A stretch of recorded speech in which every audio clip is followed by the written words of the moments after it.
అమ్మగాలు. అబ్బా ఏంటి సీత? మీరు అర్జెంటుగా ఐగాలతో విడాకులు తీసుకోండి. నీకిదేం పోయే కాలమే, పచ్చగా ఉన్న జంటని విడగొట్టాలనుకుంటున్నావు?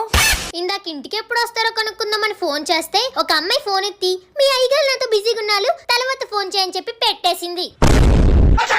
ఇదంతా నిజమేనా? ఉండండి, ఐగాలే ఫోన్ చేస్తున్నారు, మాట్లాడండి.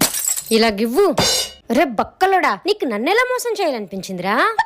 టైంకి వెళ్ళిపోయి నువ్వు దాంతో ఉండడానిక వెళ్తున్నావు? మీరిద్దరూ పురుగులు పట్టిపోతారా. నేను నీకు విడాకులు ఇచ్చేస్తాను అంతే. బాధపడకండి అమ్మగాలు. ఇంతకీ అమ్మాయి ఎవరో తెలుసా? దాని గొంతు ఒకటే బాగా తెలుసు అమ్మగాలు, మీకు వినిపిస్తాను ఉండండి. మీరు డయల్ చేస్తున్న నంబర్ ప్రస్తుతం బిజీగా ఉంది, తరువాత ప్రయత్నించండి. చూసాలా ఎంత ధైర్యం ఉంటే మళ్ళీ అదే మాట అంటుంది. నువ్వు ఇందాక విన్నది ఇదేనా? ఆ సీత.